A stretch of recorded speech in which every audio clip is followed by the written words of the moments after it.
লবণগুলো আমি দেখছি, হাতে নিলে সমস্যা হবে আমার?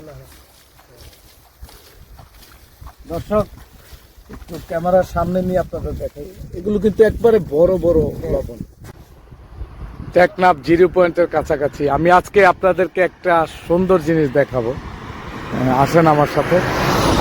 এখানে দর্শক এই যে লবণ তৈরি হচ্ছে, আল্লাহু আকবার। দেখি আমি, শির আলম ভাই, কেমন লাগছে জায়গাটা?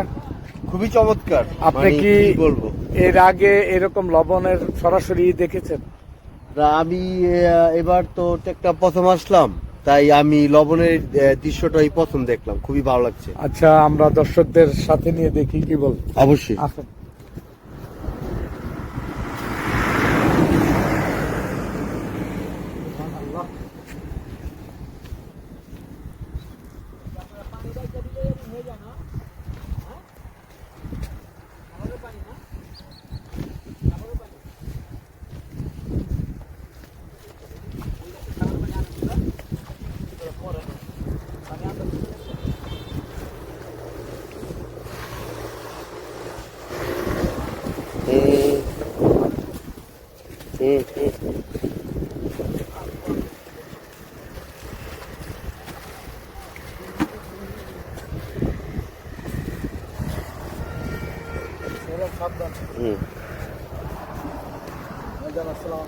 ভালো আছেন আপনি? একটু আসবেন, কথা বলবেন।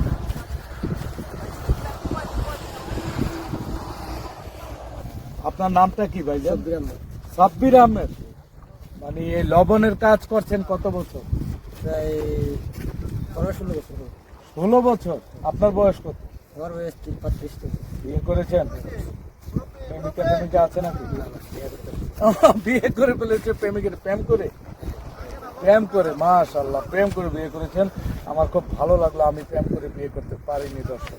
তো আমার ভাইজান সাব্বির আহমেদ, এই লবণ প্রক্রিয়াটা আমাকে একটু জানাবেন। এই যে লবণগুলো আমি দেখছি, হাতে নিলে সমস্যা হবে আমার? দর্শক, একটু ক্যামেরার সামনে নিয়ে আপনাদের দেখাই, এগুলো কিন্তু একবারে বড় বড় লবণ। প্রসেসিং করে আয়োডিন করা হবে। এগুলো হয় এই পানি থেকে হচ্ছে? হ্যাঁ, পানি থেকে। এই যে সুয়ালম দেখেন, পানিগুলো দেখান দর্শক, সমুদ্রের পানি। হ্যাঁ, এগুলো কি এভাবে আসেন আমার সামনে?